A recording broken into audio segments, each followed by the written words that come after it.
One way to fight the flu is with a flu shot, but there are other ways to help fight off the virus this winter. Dr. Jamey Wallace, the Chief Medical Officer at the Bastyr Center for Natural Health in Wallingford, is here to help us out today. Thanks so much for taking the time to be here. It's my pleasure. Thank you. Why has the flu season been especially bad this year?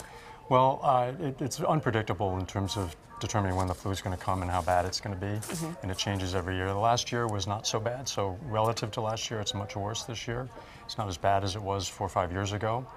But it came early this year, and some people think that because of it coming early around the time when people were out shopping and the holidays, that it really got a lot of exposure, and so a lot more people are getting sick. But we've got months more to go. It goes well into March. That's the bad news. We're not over it just quite yet. When it comes to exposure and those who do get sick, who is most susceptible to it? Who are the vulnerable ones? Well, in very, very young children, and then people with other medical conditions are the most susceptible, but we're all susceptible, so it's really, really important if anybody has flu symptoms, they should stay home.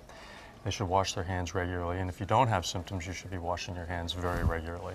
It seems so basic, but really that is so effective. It really is. It's almost like if you could only do one thing, that would be one of the many things. I have to ask you, everyone seems to have a bottle of hand sanitizer on their desk or in their purse in their car.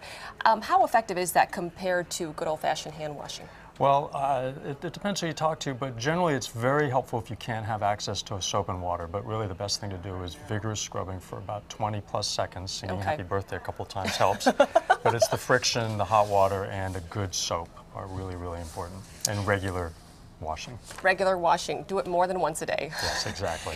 We've heard the vaccines out there right now are about 60% effective. So in addition to the vaccine, there's the hand washing that we need to take seriously and do quite a bit.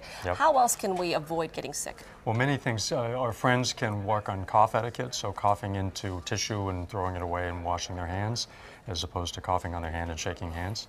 And if you don't have a tissue, shoulders or elbows are really important. But really staying healthy in the first place is the best thing. So plenty of sleep, some exercise, eating well, minimizing or eliminating sugar altogether are really, really important things to keep the immune system going. And hydration, staying hydrated with water, not sodas, not coffee.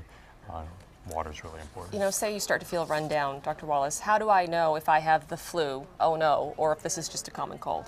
Well, you don't always know, and the symptom pictures can be overlapping quite a bit. So generally when you get sick, if you have a fever, it's best to stay home. Keep the germs. Keep them out of circulation, exactly. And we were just talking about this. If you do get sick, what are some good old-fashioned home remedies that we can all try? Well, there are quite a few, and a couple of my favorites are a tea, essentially hot water with a good honey and a good apple cider vinegar. How much vinegar are we talking about, doctor?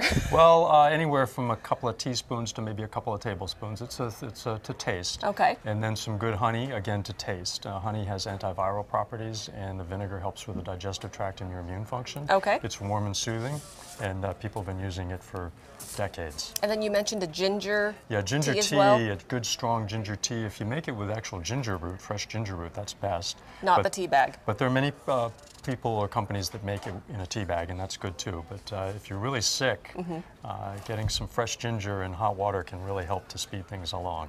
Bottom line, you don't want to get sick in the first place, so take advantage of all these important tips. Dr. Jamey Wallace, thank you so much for stopping by. Thank you for having me. For more information, go to our website, KOMOnews.com, and click on KOMO 4 TV.